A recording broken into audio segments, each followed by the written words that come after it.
So on today's video, it's not really about tech.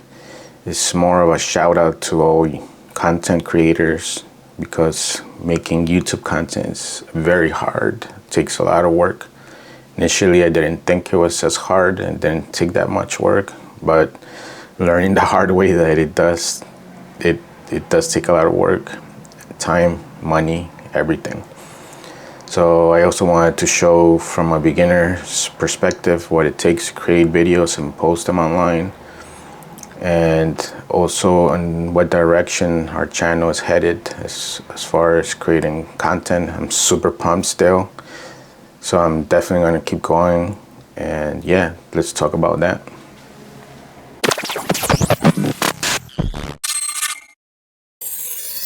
I've always been into tech, so I want to show people how to use tech, or if they have issues with tech, I want to be able to help them. Also, if I use a good service, such as a good internet, I'm going to review it. A phone, I want to review it and show you why I think it's good and why you should get that. So when I first started, I started with my 1080p webcam, and just to get my feet wet to see what it was like. And then eventually I moved on to using my cell phone, using 4K, which still looked good. Started looking better, at least, because it was 4K. And most recently I bought a Sony ZV-E10, so look for a review on that camera. It takes amazing footage. I also got a Sigma 6mm lens for it, which makes your video look real sharp. Look for that video coming soon. Once you have a good idea for YouTube, you have to create a script so your audience, or you can show your audience, either if you're showing them a review on a device or a service, you have to create a script. And once you create that, it could take you from a day to a couple of days, a couple of weeks.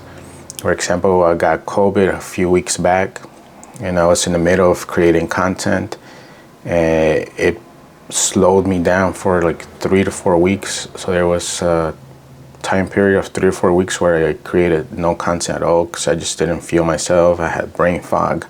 I was just tired and didn't want to make anything.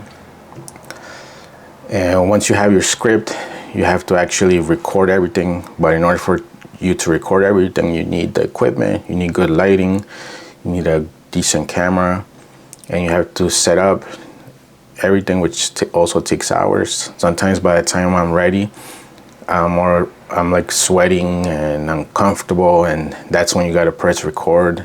So I either have to wait and cool off, or just wipe and go. But yeah, it gets tiring. And then sometimes when I'm starting, it's already time to do family obligations, like it's time to eat, or we have to go out and with the kids, with the wife. So it can get definitely frustrating at times. And then you actually have to deliver the content recorded. Another step that gets annoying is you either have to memorize everything, and so you can make good eye contact with the camera, or you have to get a teleprompter, and where it looks more natural talking to the camera. So it will depend on the situation. Like today, so I'm just talking, I'm not reading any script or anything like that. Then after you have your content recorded, you actually have to upload it to your computer. So you need a decent system, especially if you're working with 4K. It takes a good video card, good CPU, good amount of memory to either run Adobe Premiere, DaVinci Resolve. You have to edit the footage that you took, and that could take a whole day or 2 to 3 days. For me, it's usually taking me about a day and a half. So I'll start Saturday morning, and I finish stuff until Sunday before 1 p.m. NFL time, which is good timing sometimes. Sometimes it takes me until nighttime.